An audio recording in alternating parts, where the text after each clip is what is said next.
Hello, everyone. Happy Friday, and welcome to this edition of Mighty Reels for the GLBT Historical Society. My name is Lee Pfeffer, and I am the manager of museum experience here at the Society, and I am really excited and glad that you are all joining us tonight for our program. Before we get started, I want to start by acknowledging that the GLBT Historical Society is based on Ohlone tribal land.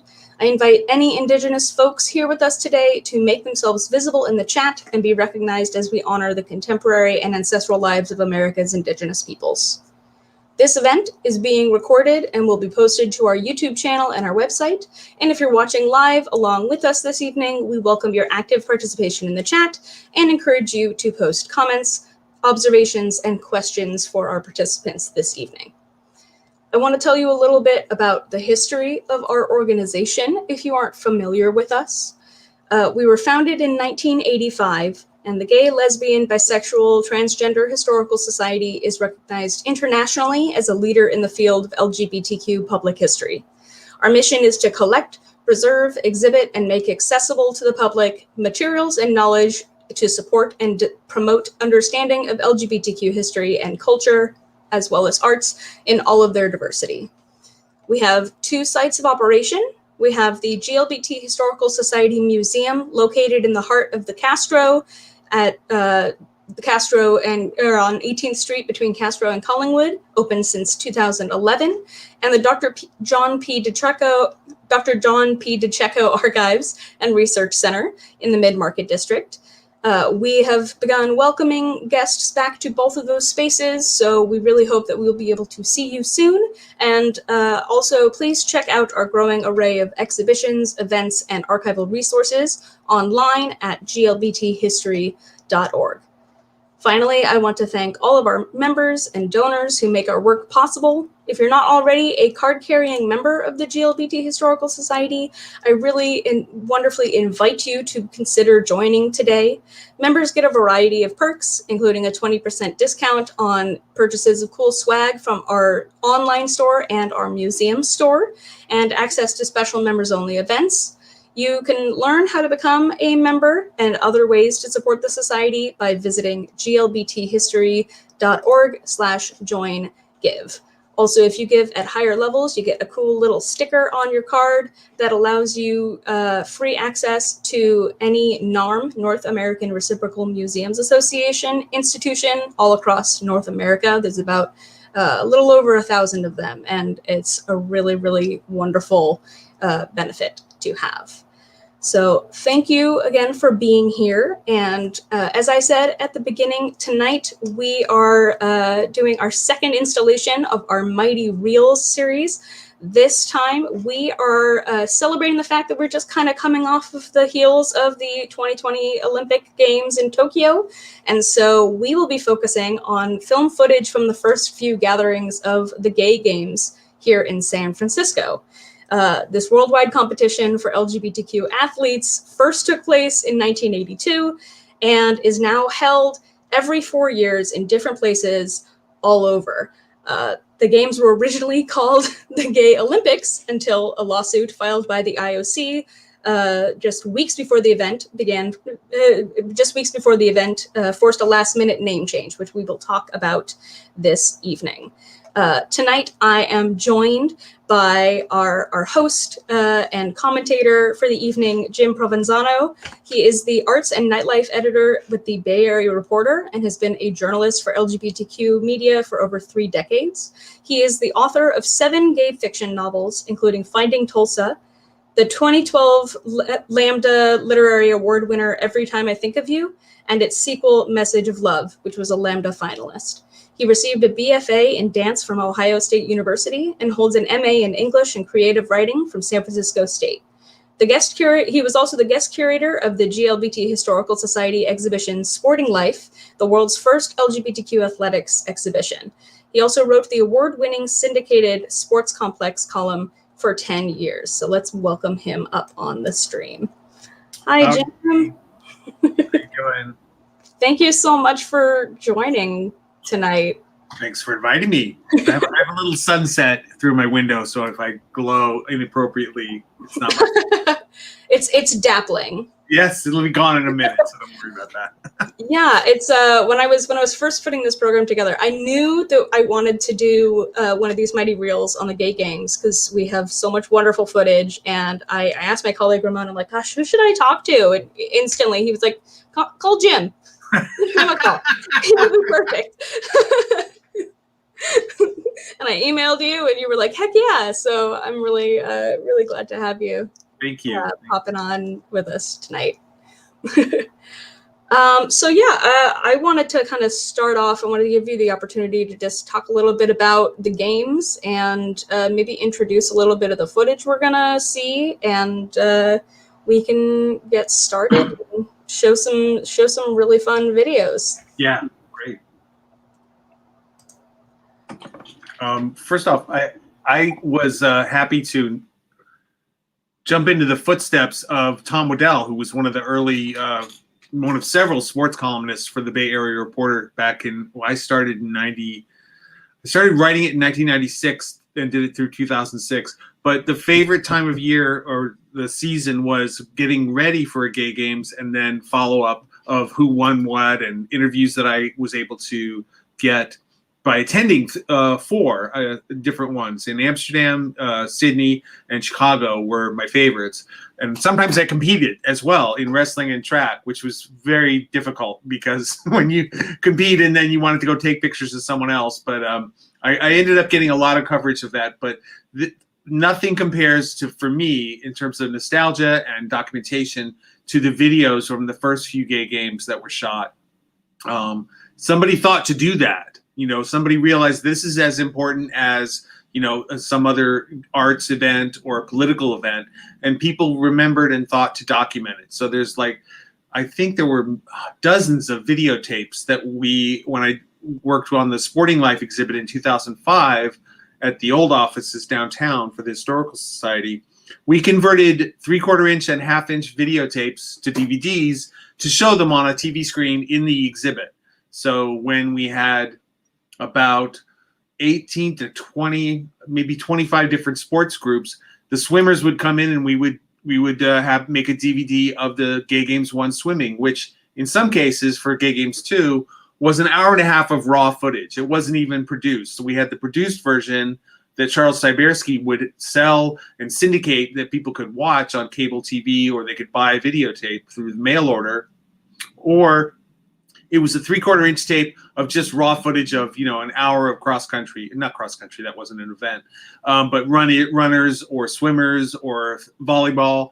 And it became a kind of beautiful ambient piece of historical documentation that really captured just the vitality and also the friendliness of it. Later gay games, the tone of them got more aggressive and professional. The people were more assertive about, you know, medals winning and things like that. But in the earlier days, I think there was a lot of conviviality and a lot more sense of community, as the interviews we're going to watch show.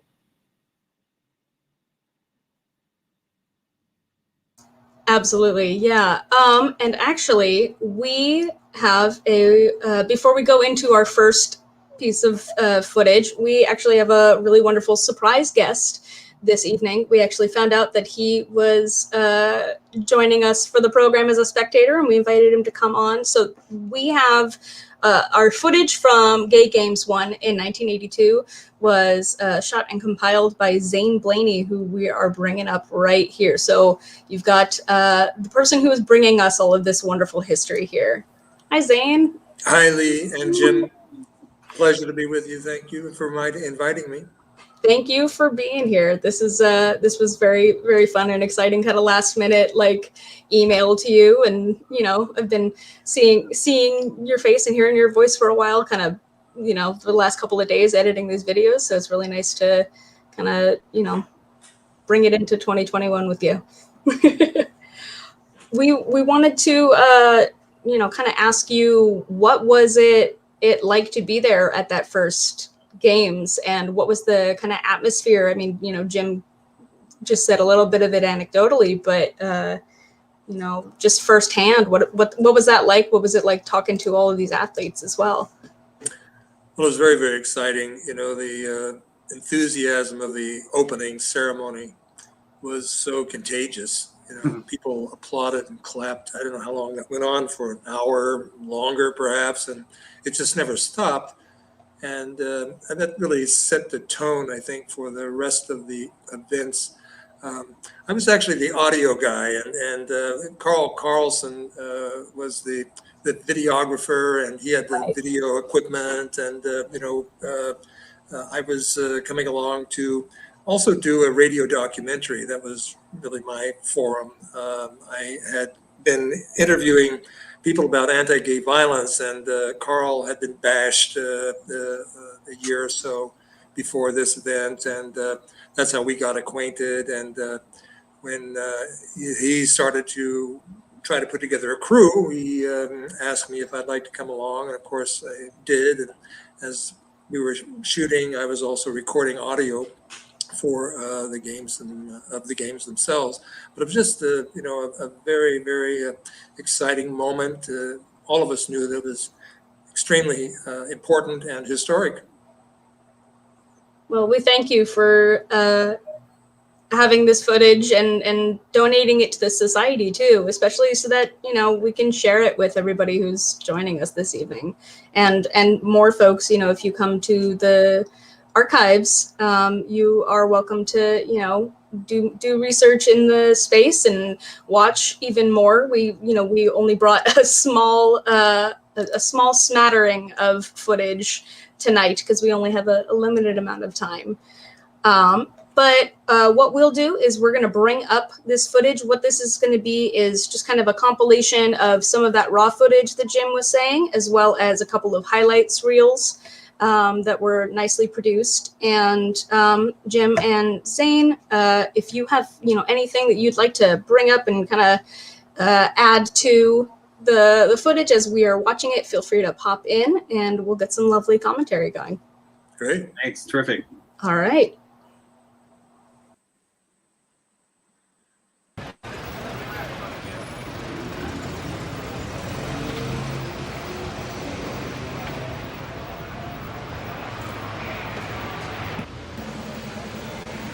The original gay Olympic game poster that are now collector's items because they have the Olympic word. And I think for us, it was always the gay Olympic.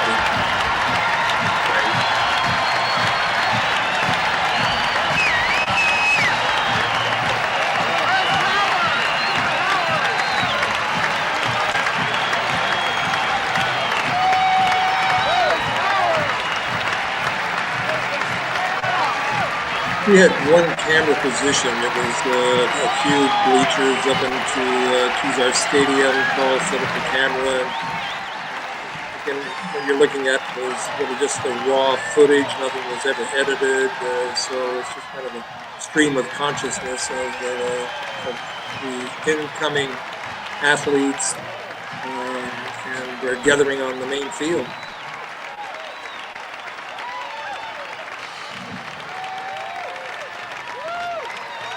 And just a reminder, this all took place 39 years ago this week. That's pretty amazing. I did the calculation myself and was kind of blown away when I realized that was the case. But yeah, it had been, this was 2 days ago, 39 years ago. I'm astounded. You have to wonder where all these people are now. Was it cold? It looks like it was overcast just like it is this weekend. A little. There are some. Everybody seems to have coats on. I don't remember being cold, but it was. Didn't want to be without a layer. And of course, this is the old Kezar Stadium. It is. Long before it was renovated, home of the Giants, and a number of movies have been made there. Right. For the 49ers, I'm sorry. I said the Giants. Yeah. Football. That's the other one. Yeah, I love right. the light blue. This team, what team is this? The ones in the baby blue uniforms. They were it's just so amazing that these dozens of people got together and got matching uniforms and little backpacks, and it's so endearing to me because the legacy of it, having been it later on at a later game, but to see like we'll all wear ties. Look at them.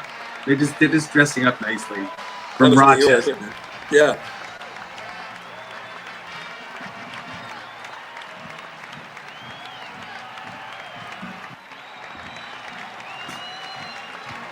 Roseburg.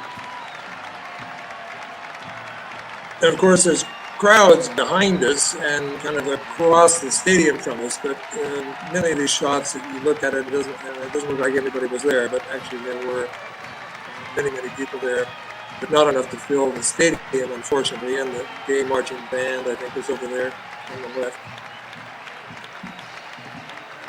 Yeah, I mean, the commonality of the games was often that the stadium was always empty until the parade of athletes started, and then by the time it reached 5,000 or 10,000 in the third and fourth games, the stadium would be filled with all the participants. I think that's Team San Francisco in the darker blue. Just look at this; they were always the larger team, more participants because they were local. Right. And there was a stage, and the gay Olympic Games board was up there. Tom Waddell and other. Yeah, we have some footage of them coming up. Couldn't find the footage of Tina Turner, unfortunately. I remember seeing it at the Historical Society when we put together the exhibit, but it's somewhere among the other pieces of footage.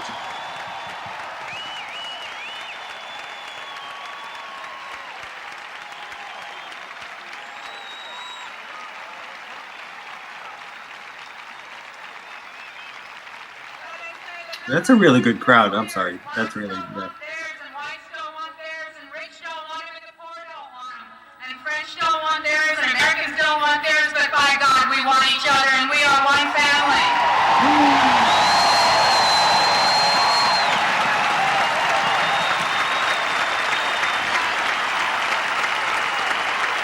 What's the world afraid of? All we want to do is teach them how to love. Thank you all for coming, and especially be possible the board of directors. Won't you all please let them know how grateful you are.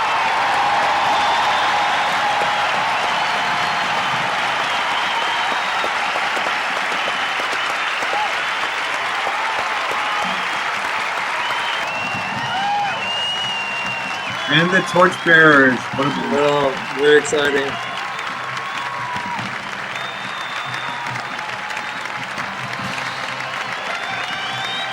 As I recall, the guy was a power lifter who actually wasn't gay, but he wanted to participate. I forget which sport the woman torchbearer was in.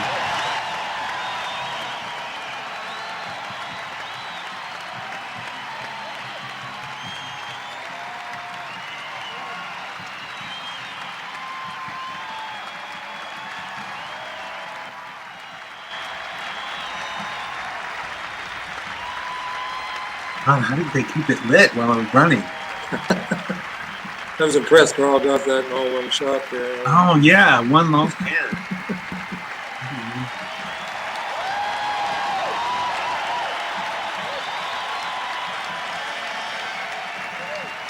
This had 1,300 athletes competing, according to our history. Oh, there we go. There's the moment.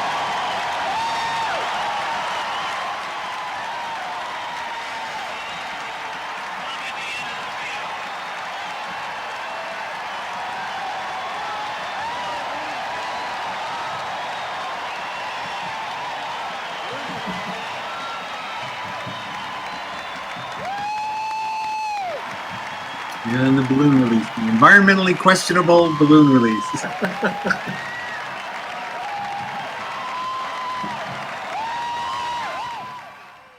What, I guess I should ask where you're from, basically. Hillsburg, California, and playing baseball? softball. What do you feel about the competition so far? I think they're really good. A lot of them are real organized. They've been playing together for a long time, mostly fast pitch stuff. you'd think they'd have to be pretty organized to come from, you know, Minneapolis, Detroit. How many games have you played so far? 2. How'd you do? We did. Why didn't you win, do you think? Why didn't we win? It's a long story. Yeah. I don't know. We were pretty nervous at first, you know, and I don't know. It's just they were good. They were organized. We had some trouble getting to played actually a game together before. So What's your reaction to the concept of the games? What do you think about it? the Olympic Games. The Olympic Games. Oh, I think it's great. It was very exciting. Saturday was wonderful. The opening event. It was great for everybody. I think all the athletes and the people watching and stuff.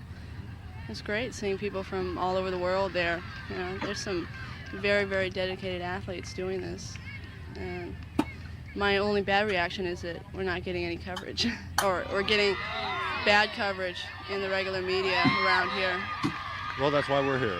We're going to change that around a little bit. Good, I hope so. Thanks for talking to me. Well, thank you. This is powerlifting. Forget where it was held.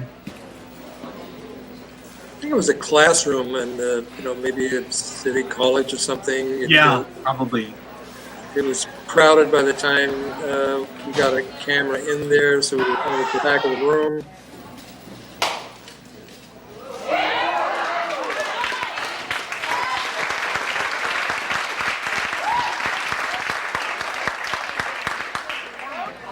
Yeah, having shot still photography since high school sports events and then later at gay sports events as part of my career, you have to be a little assertive to get the right angle.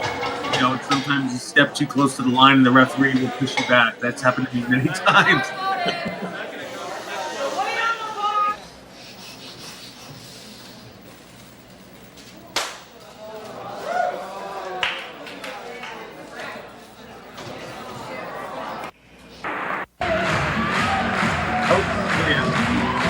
This is Rosemary Amire from San Francisco. He won the gold in the lightweight competition.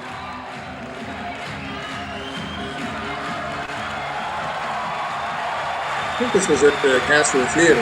Yes, and it was sold out, as well as for the second gay game.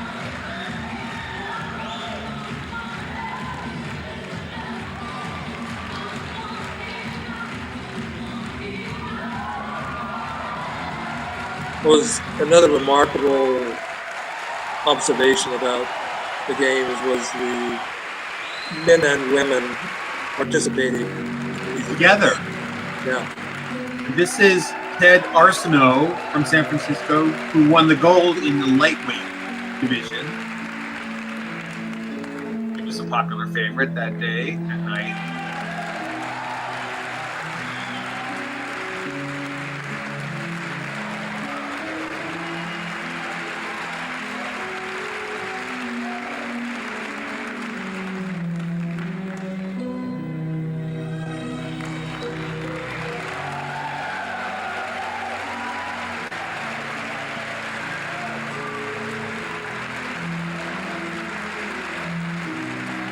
There's actually 2 interviews with Ted Arsenault in issues of the Bay Area Reporter that you can find on archive.org. He talks about his, before the competition and months afterward how the training changed. And it was interesting to find that.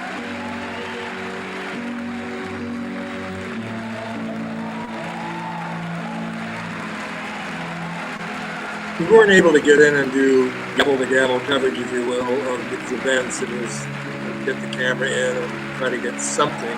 Right. Well, there's no backstage at the Castro Theater. It must have been difficult to try to wrangle an athlete and say, hey, give us an interview.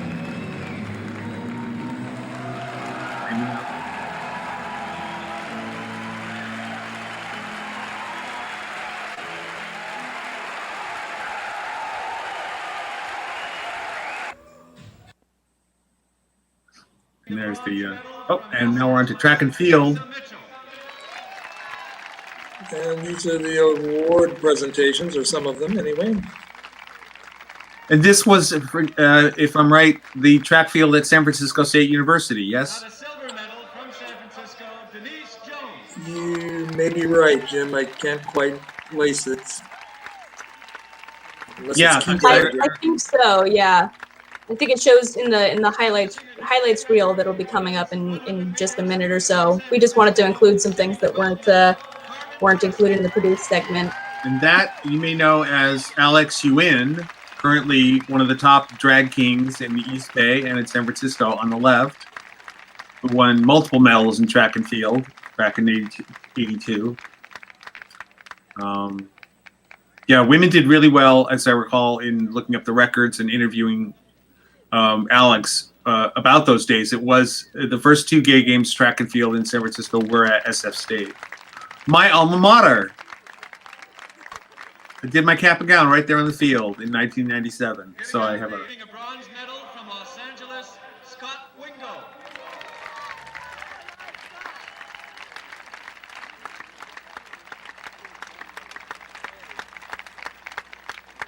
Receiving a silver medal from San Jose, California, Gregory Johnson.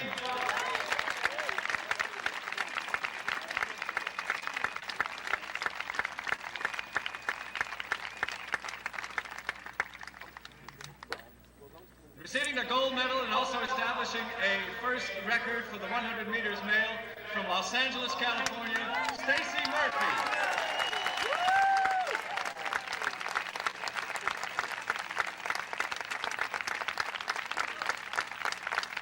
The one thing that wasn't a big deal then, but became a big deal later, was getting these events accredited so that when a person like the guy who won the gold here set a record, an adult masters record, that it would be recorded in the U.S. track and field.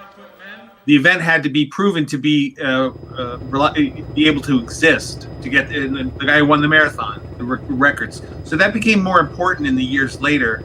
We have a veteran gay games participant. Oh, here's Tom Waddell. By a warrior who was trying to bring messages to his captain. He went 26.2 miles, which is why the distance they run this marathon. At the end of which, it's maybe a cryptic story, but after telling his captain news of the enemy, dropped dead. Of course, we don't expect anything like that to happen here today. But traditionally, the marathon is the king of the Olympic events and is the last event to be held. We feel it should be the first one to garner medals. So we're starting off the week with the marathon. You realize you're watching 2 masters, don't you? 3 masters. 3 masters. 1 junior. One junior, me. The pretty one. Junior masters. I thought the guy in front was the master. Please? The guy in front's the master. The guy on top. Me too.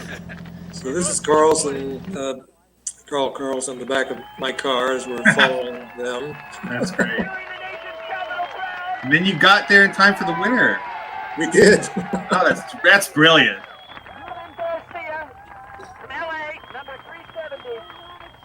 Good job, Ruben. Good job. Third place is Dewey Ames from Detroit, Michigan, number 314.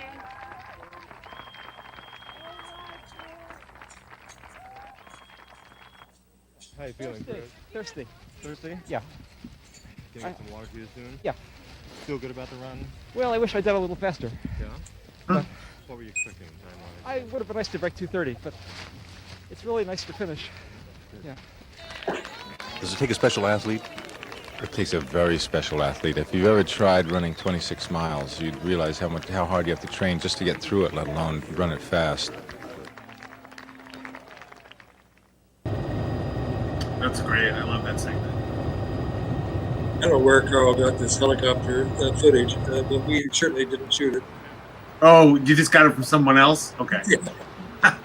Well, you never know.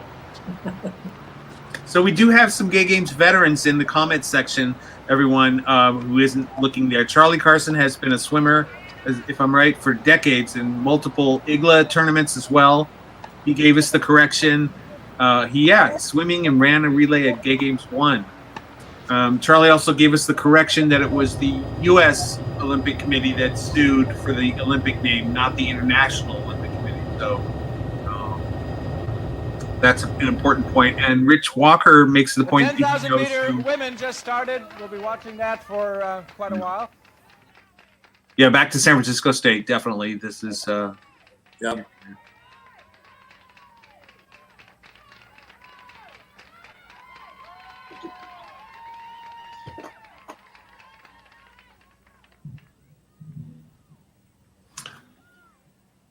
Welcome, Rich. You competed in track and field for Gay Games 1 and 2 right here, right? At San Francisco State.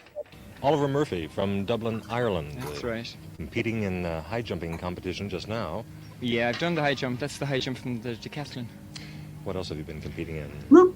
I did high hurdles yesterday and discus yesterday. I've done javelin and high jump today, and I'm also halfway through the decathlon, or almost so.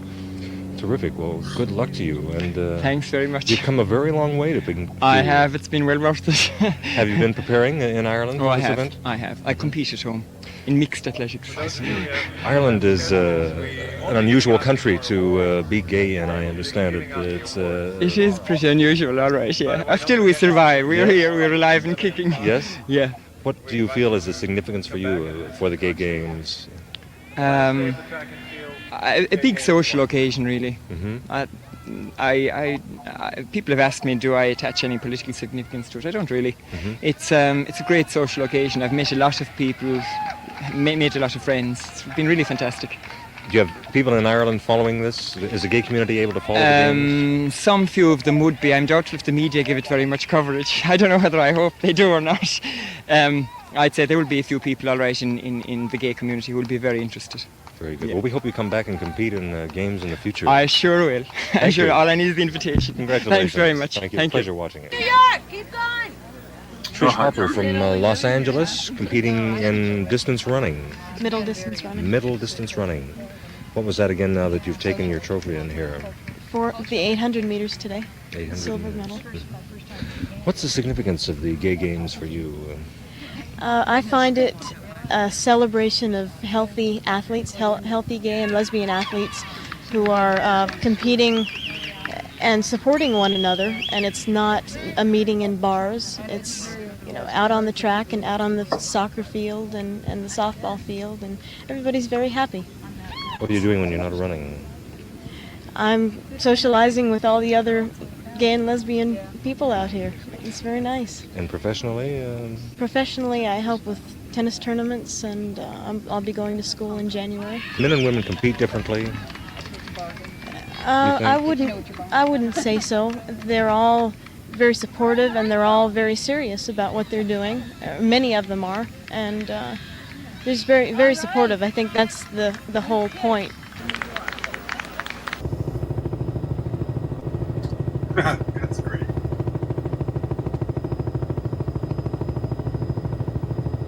What's been the most memorable moment for you so far?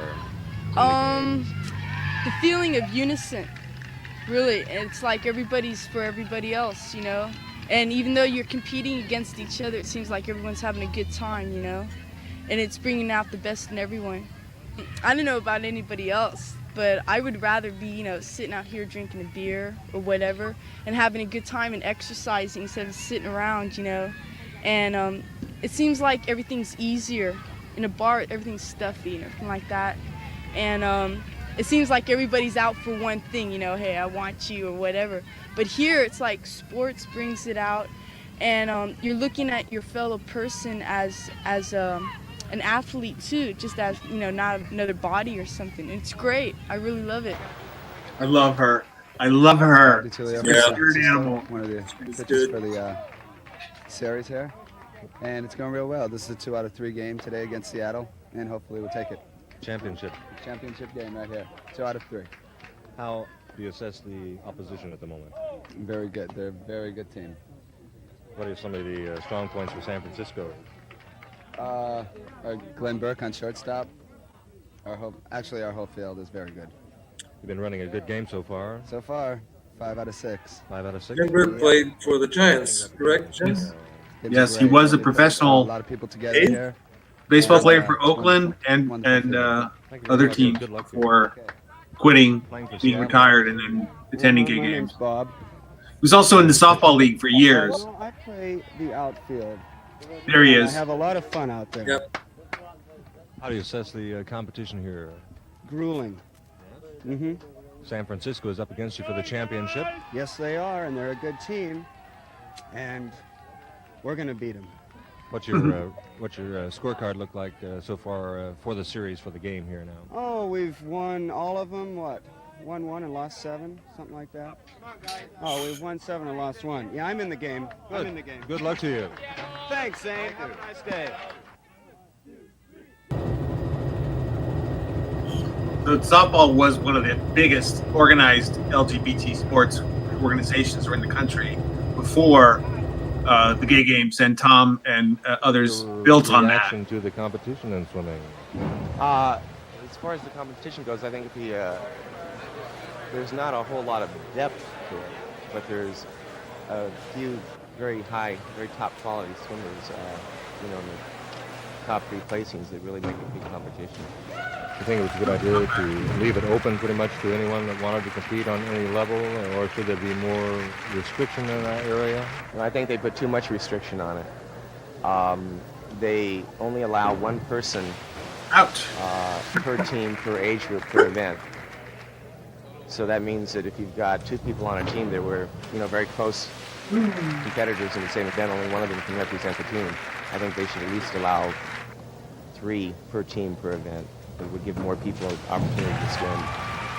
What events were you competing in? I swam the 50 free, the 100 free, the 50 fly, the 50 breast, the 100 individual medley, and the 200 individual medley, and several relays. That's almost a decathlon of swimming, I would think. Oh. Yeah.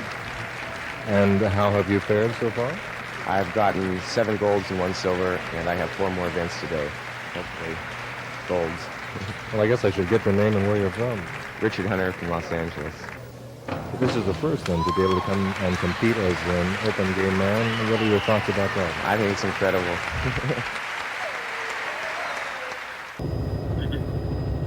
He ended up winning gold, that guy, the last guy there. There's a deep psychological thing going on, I think. I think it could be a very positive thing in the long run, I would hope. Gays maybe respecting each other, themselves more, and other gay people, from competition, getting to know each other in other places other than bars and, the typical gay scene, kind of. It's, the visuals are good for me. There's one guy on that field, to be honest. I like legs, and soccer players have legs. Beautiful. Sportsmanship shows where it's at. Win or lose, it's important that we play and be proud as gay men to not be afraid. And we're tired of being sissies in PE class.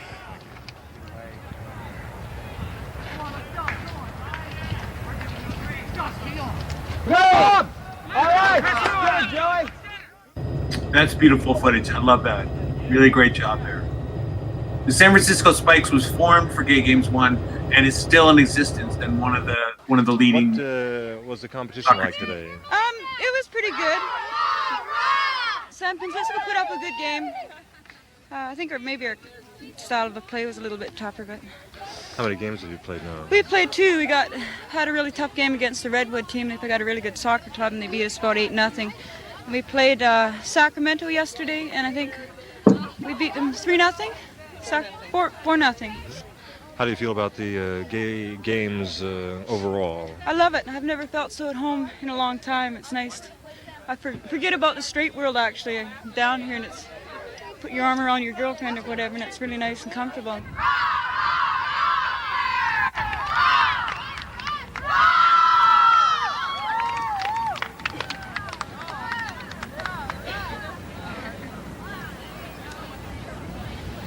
This reel was as close as we ever came to actually make a film from the gay footage that we have. It's nice these. The off-camera interviews were part of the proposed radio documentary, which wasn't made either. Yeah. It's a mass start where everybody starts at once. And here we are in Golden Gate Park. Their own pace, or follow the leaders into a pace around the course.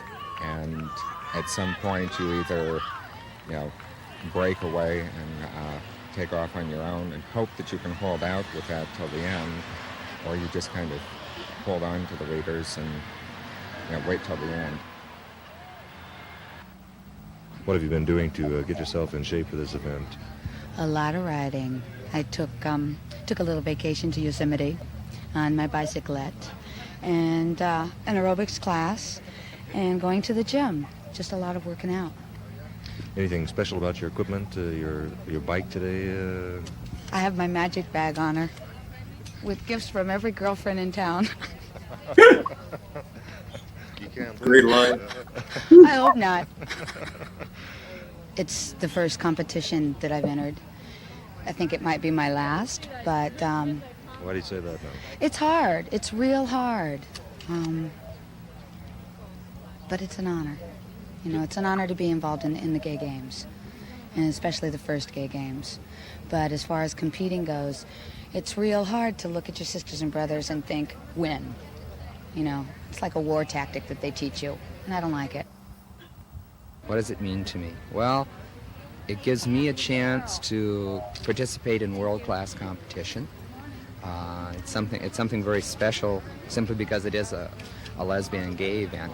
You know, you can't have a cycle race anyplace else and have it be a lesbian and gay event, you know. And I like doing things within my own community. That's real important to me, you know.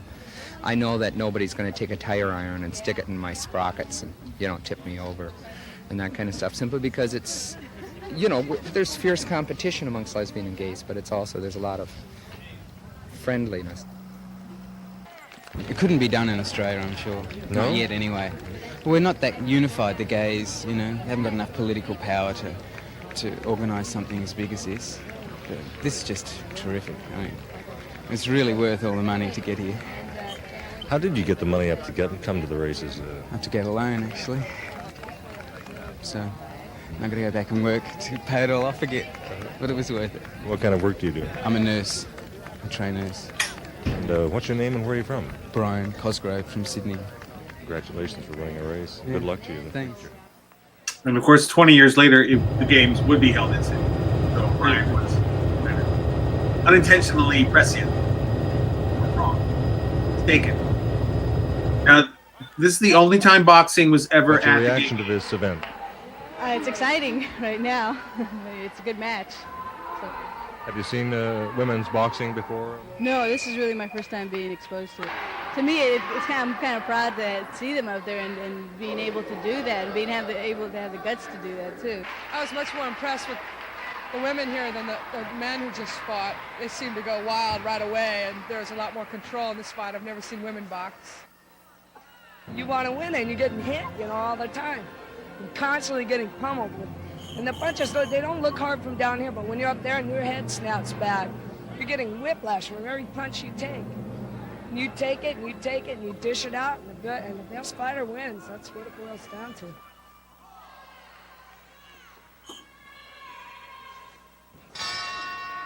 Wow. There was a small gay and lesbian boxing club in San Francisco in the 90s that I wrote about, but boxing and combat sports, that combat sport was banned from the games after this because of too many injuries. I'm Anita Howard from Minnesota, and I'm fighting in the featherweight category. Do you know who you'll be fighting? No, I don't, but all I know is, all they'll tell me is that she's pretty tough. She's gonna rearrange my face. Oof. Yeah. Oh, and here we are, closing ceremony. That's Fort Mason for those who don't live in the Bay Area. Thank God I'm gay. I can't remember the guy who made It's the most 80s music ever. There it is.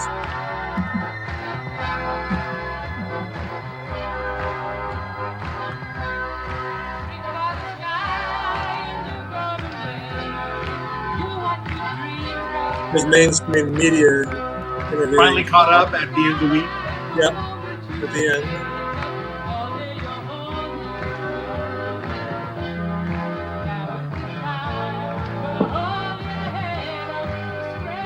At the opening, Dianne Feinstein was the mayor, and she was supposed to give the opening remarks, but she was out of town apparently, so Doris Ward was the president of the Board of Supervisors. She made the opening remarks in the city.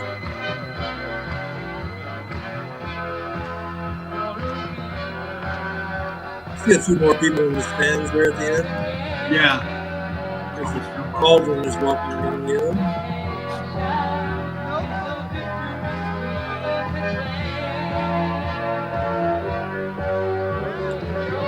There's some controversy at the beginning about allowing cameras into games. There was some fear that anyone with a camera was going to be making pornography. Wow. Well, actually, someone was. Al Parker made a porno film called The Game. That's right.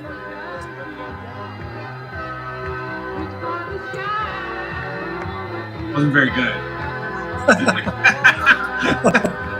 No, it is kind of odd that they did that, and they kind of got away with it. There have been other adult intersections at the various gay games. There was anyway, that's out of context. I just love this montage. So inspirational. With all those flags. It's a good one. I saw the state of Wyoming there. I was born and raised in Wyoming. The one with the flames on it and the stripes.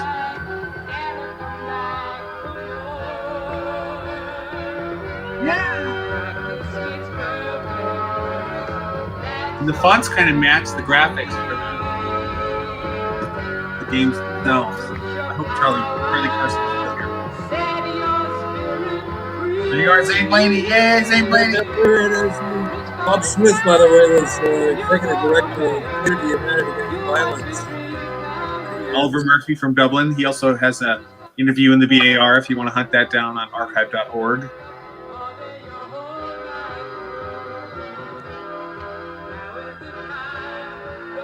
Oh my God, the Chiron. It's so early 80s. I love it.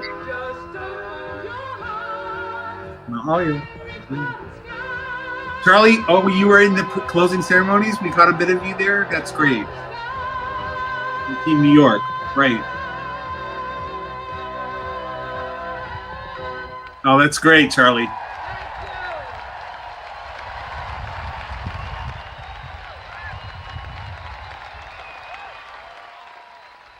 That is the sweetest thing. I love it. Woo. We have seen a lot of strong and beautiful men locked in fierce combat one moment and hugging and kissing the next. We have seen strong and beautiful women who have been radiantly unashamed of the power they have never before been allowed to show. You know who this is, Jim? Of course, Armistead Maupin, the author. We have seen fags of all nations, sissies and bull dykes and plain old garden variety queers, who have shown us time and time again how much courage it takes to be yourself and to do it fearlessly in the face of the rest of the world. I know that there are people out there who say that these games are meant to dispel stereotypes, to show that we are no different from the rest of the world around us. But I'm sorry, I don't buy that, and damn it, I don't think you buy it either. We are different, and it's time that we said so. We know infinitely more about courage and compassion, the ideals of the original and true Olympics, than those hucksters and hypocrites who went to so much trouble to deny us the use of the name.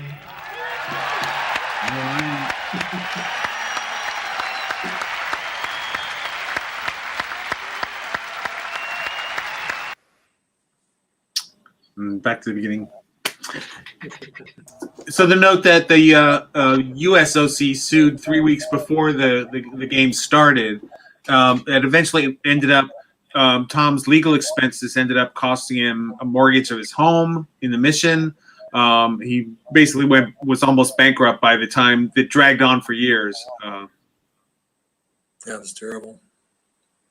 And, this is at the time when they had the rat Olympics, the dog Olympics, and dozens of other examples were used in the court case. And that ended up, and then others, stalwarts, as Charlie can attest, say they're glad that we don't use the Olympic name because we're better than them. The Gay Games is its own thing. And it has been, aside from that Canadian thing that ended up, the Out Games that ended up falling apart. But that's anachronistic. Thanks for that history.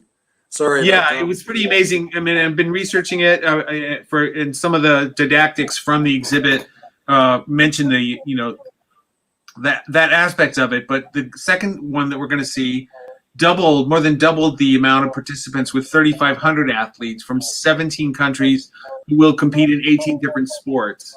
And Lee selected a few other different sports that we didn't have in the first Gay Games segment that showcased some of the others, because Charles Sibersky had, I think, a 3-person crew for many events. Yeah, So, I think it was three cameras. Yeah, had a good crew there. There was hours and hours of footage that I was sifting through, trying to find a good ones for a compilation. There's like 6 boxes of 3/4-inch tapes in the old archives that we went through. It was precious to me. It was like the Ark of the Covenant for gay sports history. But, congratulations, Zane, for being a part of documenting those years. Yes, thank you so much. Thank you, and thanks for everybody that participated.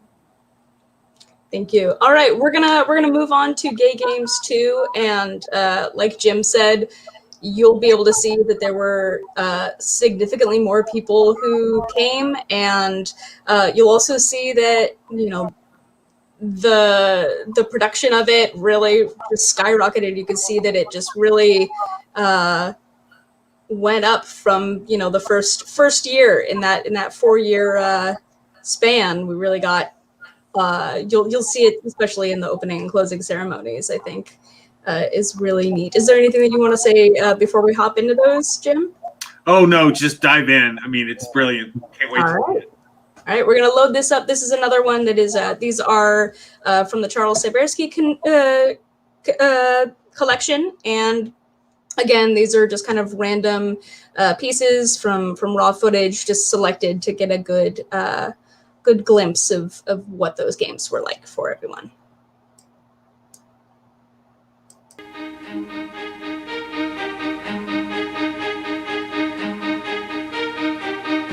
We're starting with this little highlights reel.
That's Ricky Stryker lighting the torch for the board members.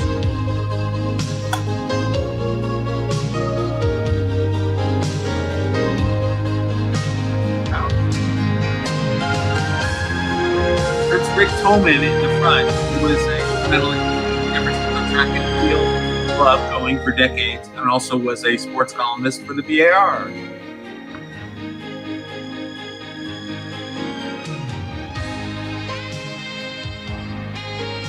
Hi, Charlie. Oh, God.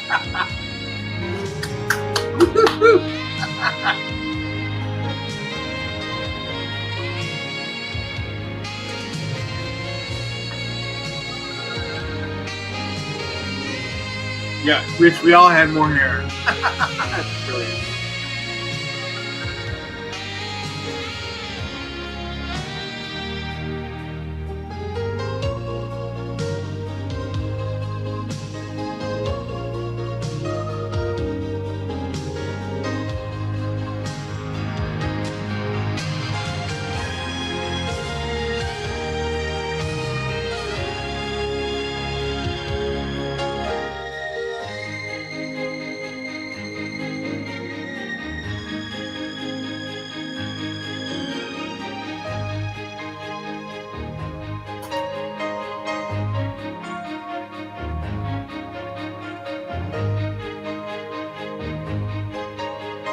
We should add that these were also mail order produced video cassettes that people could buy. They were ads in Advocate. They are other regional game papers.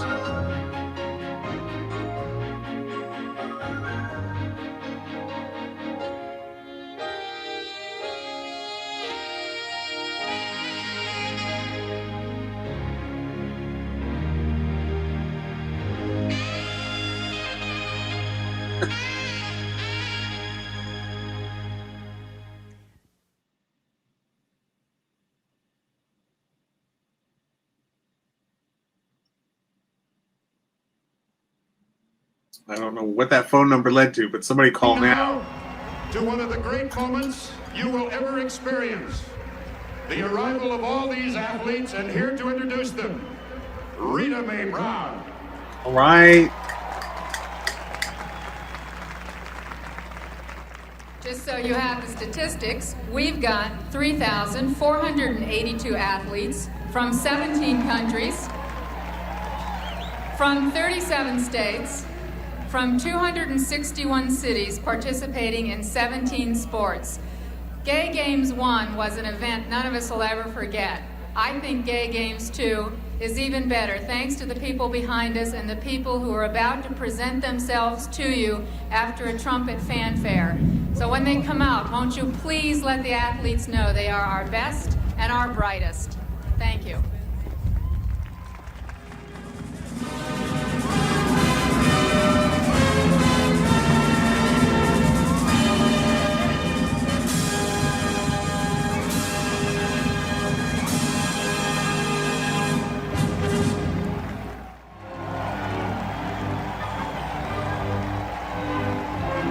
I think Charlie and Rich and the other participants and athletes can attest how much more complicated opening ceremonies got with each ensuing gay game. And the number of hours you would stand outside a stadium waiting, queuing up according to your region was a great social occasion, but also kind of frustrating because sometimes it took hours.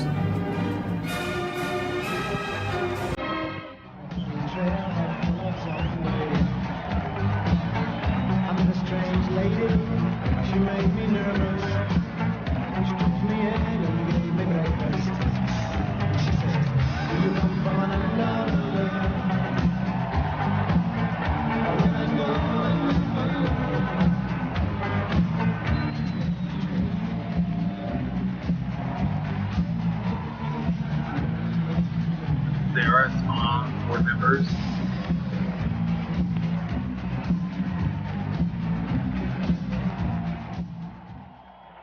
Is this the best party of the 20th century or what?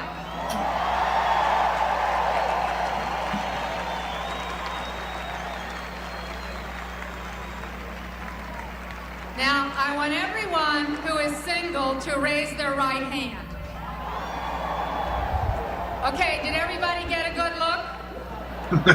You've got 1 week. It's my pleasure to introduce to you the man who made these games possible. Himself a former Olympic athlete, he got so much from the experience that he wanted to share it with all of us. In fact, his life is proof that the more you give, the more you get. Because I doubt that anyone is as much loved as Dr. Tom Waddell. Won't you please welcome him with all your hearts?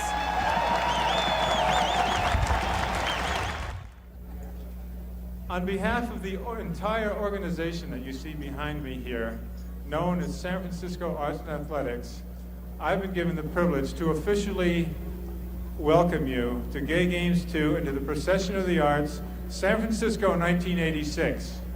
Reach for the sky. You're gonna make it if you try. Reach for the sky. Hold your head up if you try. And this apparently was the official Gay Games anthem. Yes, Reach for the Sky. It's Ricky Stryker again, who ran Maud's Bar and was on the board of the Gay Games, Arts and Athletics. Big supporter of softball, great philanthropist.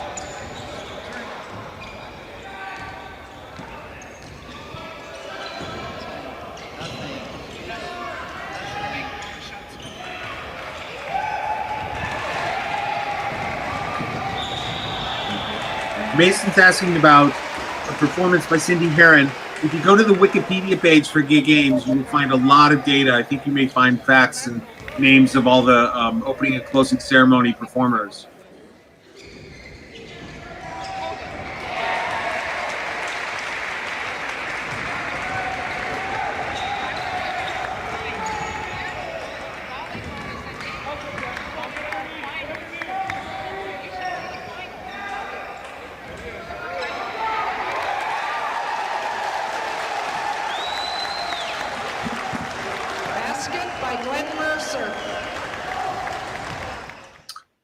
When basketball players wore basketball shorts.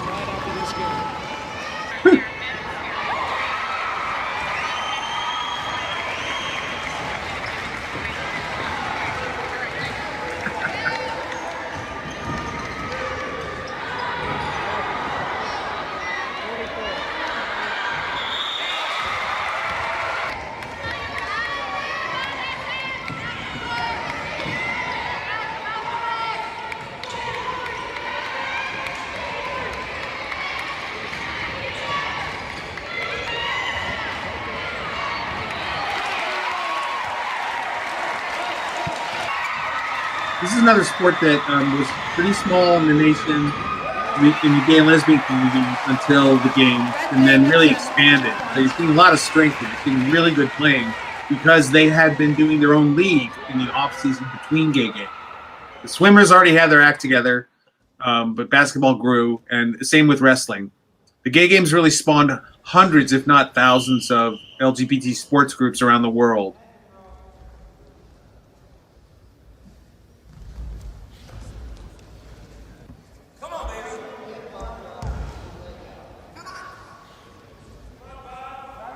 Carl, show me how to do it. Show me how.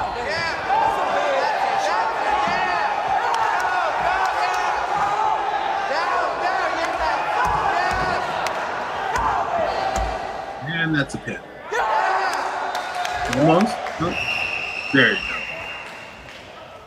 If Gene Dermody was here, he could tell us where this took place. I remember him telling me it's somewhere either City College or even Michigan. Yeah. Gay Games 2, winner of the gold medal at 163 pounds, Carl Roger Martin III.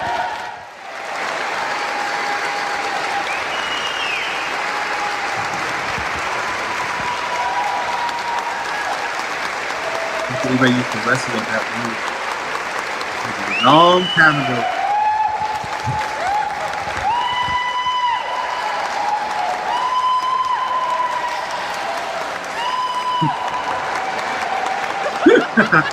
And that's the gay game spirit. Okay, we're back to San Francisco State for. Let's give them a good 5K? starting hand.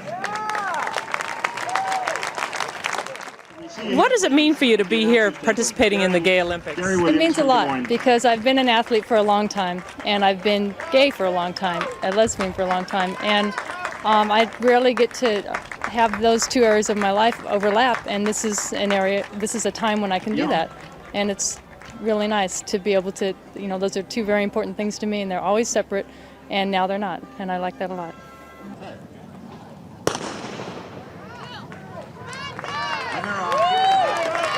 Look at him go. Look at them go. They're working hard. Let's go. Let's go. Big hand. Big hand. Well, there you go. Thanks, Mike. I quoted Ellen White from the BAR article with the name of the performers. It included Jennifer Holliday. Woohoo! Okay, Gary, let's start with you, okay? Okay. Okay, Is the feeling different here in the gay games than it is in most competitions? Oh, it's great. The feeling, everyone's happy and they're all friendly. I can't believe it. It's really good. You coming back in 4 years? Well, if I'm still running and doing the triathlon, I will, for sure. That's sweet.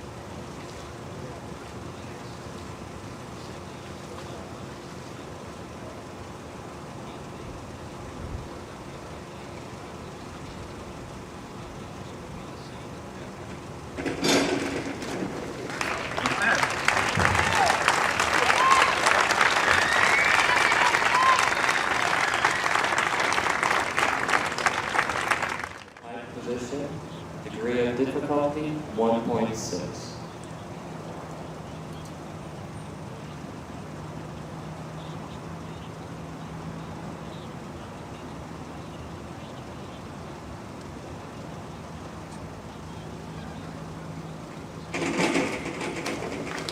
Oh, very clean. I should add that I don't think there was platform diving at the gay games until Sydney in 2002 because they used the 2-year-old Olympic facility that was created for the Olympics 2 years before. But I don't think Charlie can correct me. Did New York have platform diving? I'm not sure. Martial arts show. Love the mullet.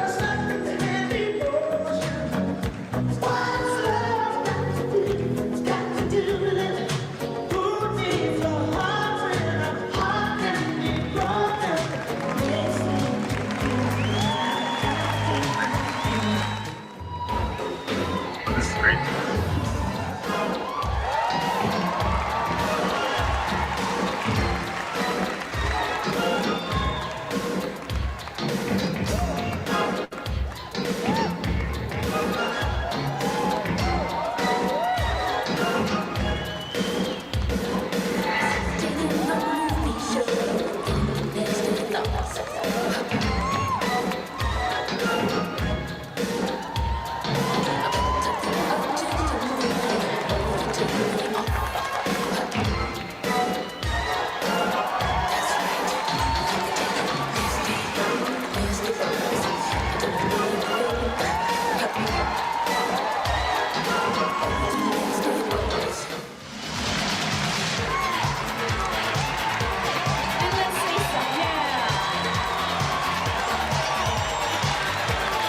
So, hi.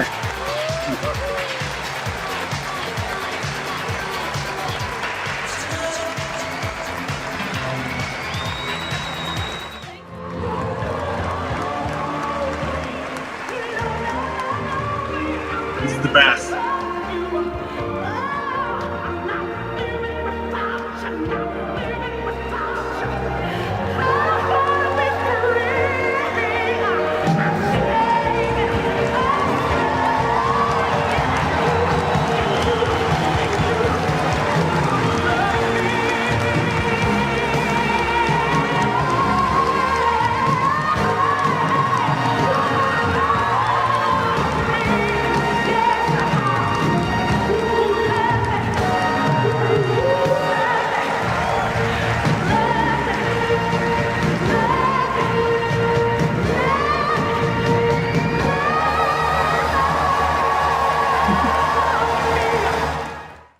You gotta want it to win it, and we want it more. Come on.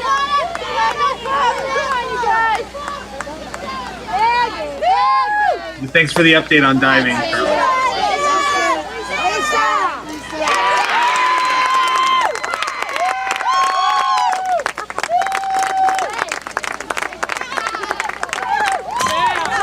Yeah, we were out here 4 years ago. It was the first tournament that we came to, and we decided then that we definitely wanted to come back, do a little bit better. We had a good time last time, but we didn't really do as well as we would have liked. And so far, things are going well for us. We've been looking forward to this, done a lot of fundraising to get out here, and everything is going well.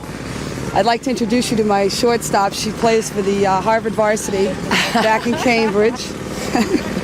Smitty, she's awful shy, but go ahead. It's really a pleasure being out here. It's softball. Come on, tell them. Hit that home run. You know, it was really shocking. She's been talking about it all year. She finally did it.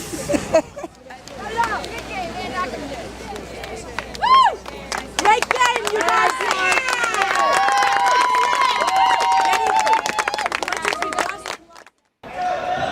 That's a great play. And volleyball is here. It's also great, very active. Very hard to photograph, but easy to videotape because it's just constant movement.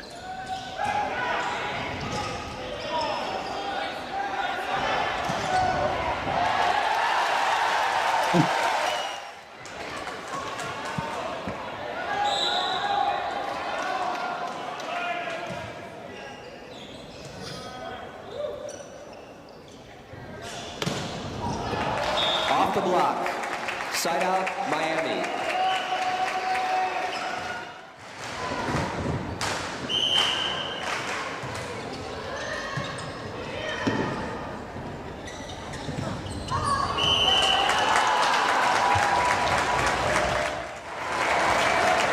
So what happened later with sports like volleyball is there were so many dozens of teams from around the world that a volleyball team would end up playing all week before they would be eliminated. So a lot of teams and athletes basically spent the majority of lighter gigging in the same facility or the same gymnasium for most of the week until they got eliminated. And sometimes one of them joked, the Italians joked, "Oh, we want to be eliminated so we can go out and have fun."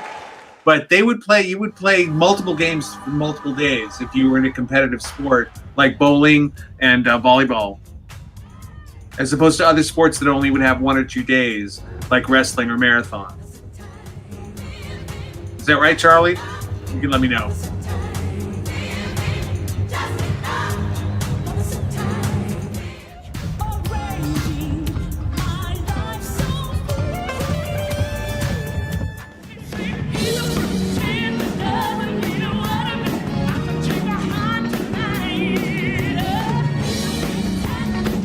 There's Jennifer Holiday.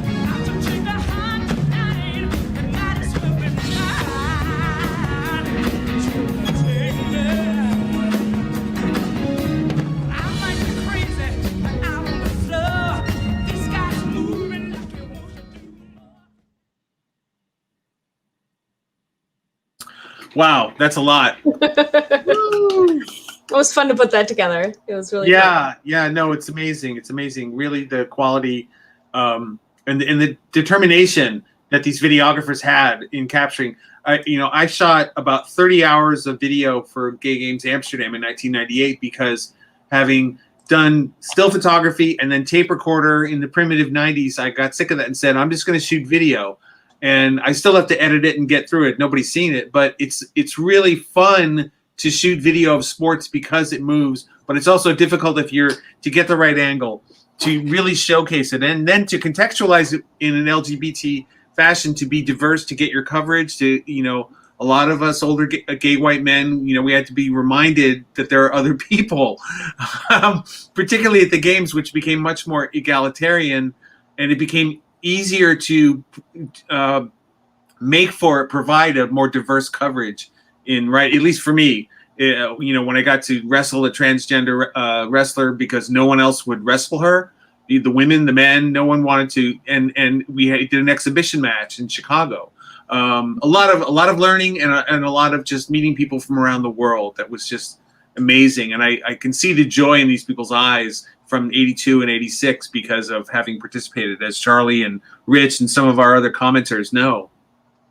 Yeah, I think it's really significant, especially just with everything that we saw this year with the Olympics and so many, rules violations that are, steeped in such racist or sexist or transphobic ideals, and being so specifically rules focused and being so highly competitive, then you see these kind of events, and that common thread between everybody that was interviewed was just, it's welcoming, it's fun, this is a place where I can be myself, this is different than being in the bars. And I think that's such an absolute time capsule of this, that I think if folks are tuning in who don't know the context of that, is some of the only places that you could be outwardly yourself was in a bar. And if you are not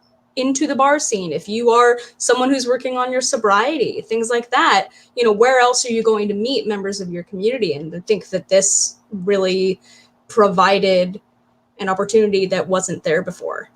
Yeah, no, and it paved the way, along with, there were other sports leagues, as I mentioned before, but Gay Games 1 started the San Francisco soccer team, which led to the soccer league. Softball continued and expanded. So people around the world started to make and create opportunities to not just cruise in the bars or, do the cruise spots or whatever, that they found ways to be out, that weren't sexually motivated, or, well, I don't know. I wrestled, so I'll shut up. But no, I'm joking and at the same time serious, because an athletic body appeals to many people. But also to be able to have a means of gathering and tribal friendship. The joy I took in when we had these parties, these receptions for different sports groups at the Sporting Life exhibit for the previous GLBT History Museum downtown, was that I could kind of see the different kinds of people who were attracted to different sports. Someone who's into martial arts is not the same kind of person who's into diving. And I don't mean to typify or stereotype, but people find their tribes based on the sports and their interests and like-mindedness. Not to get too far psychologically into it, but I just was reveling when I would attend to gay games, and when I got to just be a journalist and document like these pioneers did.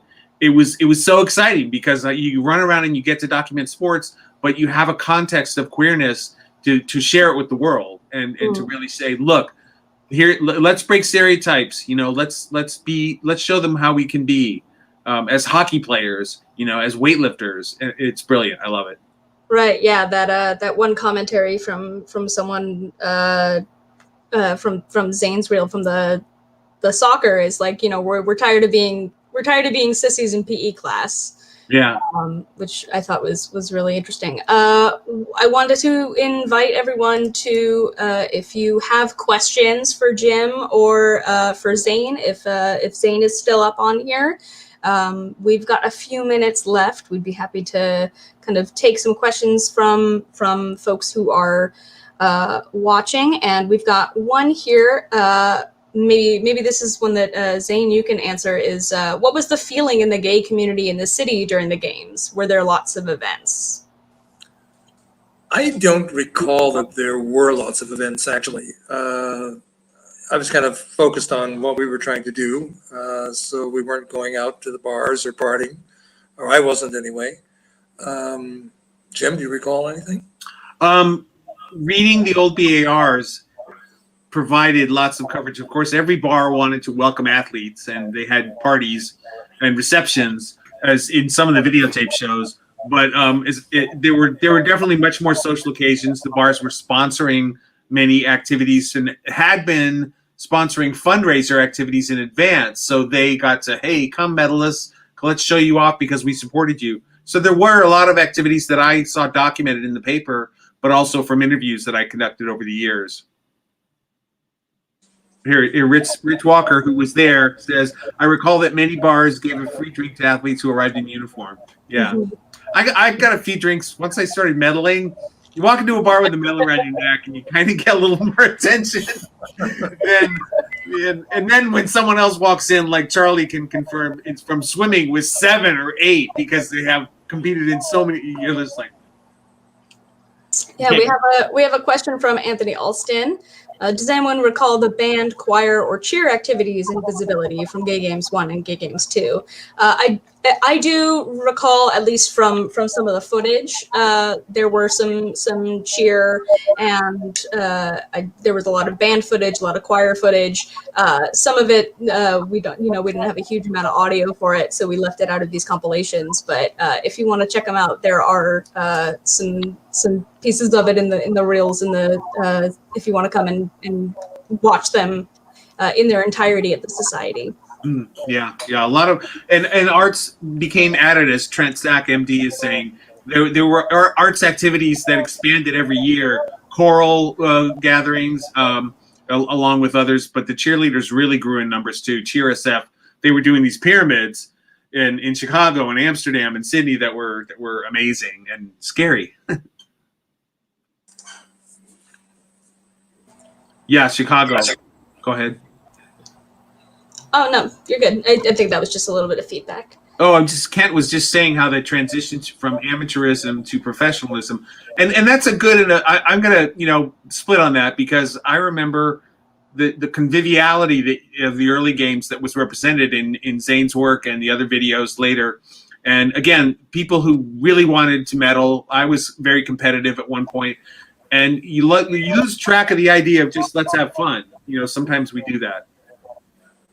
Yep. There was a certain amount of that amateur feeling was a plus in many ways, I think, in the first games. It was people competing at the friendly competition, I guess is what I'm trying to say. Yeah, and as amateur sports of all kinds that were gay and LGBT inclusive, like San Francisco track and field, there was still a sense of conviviality and tribalism, but also people wanted to get a record.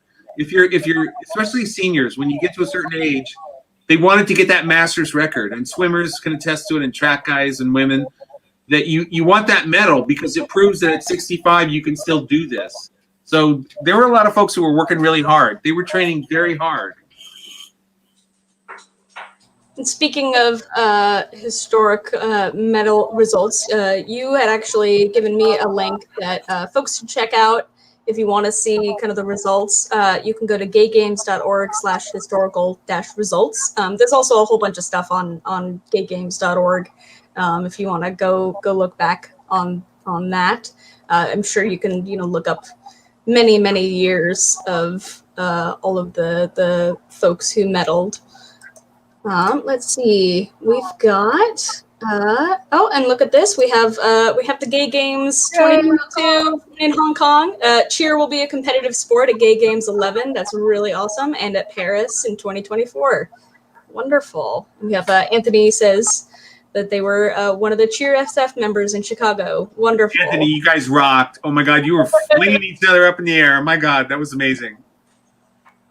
Well, I want to thank both of you, Jim and Zane, for hopping on tonight and giving such wonderful commentary. It was just it was like a wonderful queer riff tracks and beautiful just memories and providing context for the folks who were featured in it. And thank you to Charlie and Rich and everyone who was contributing in the comments. It was really wonderful to see you reminisce, and I hope that you will join us for more of these. We're going to say good night right now, but I just wanted to remind everyone that if you are not a card-carrying member of the GLBT Historical Society, you can get access to these events and more for free, as well as special members-only events. You can, as I said in the beginning, join the society at join-give. We also have a whole bunch more events that will be coming up. So you can go to glbthistory.org/events to check out what we have. And also tonight is the first time we're going to be bringing this back. There will be a little overlay, a little screen at the end here once we end that will have a link to a feedback survey. If you would like to give us some feedback about what you'd like to see in our programming going forward, or what you liked about this program, or what you want to see more of, feel free to go to that link that's going to be showing up. We are really excited to hear everyone's feedback. Thank you again, Jim and Zane. I hope that everyone has a really wonderful and safe evening. Thank you. Thanks for having us. Bye. Thank you, Zane, for all your work.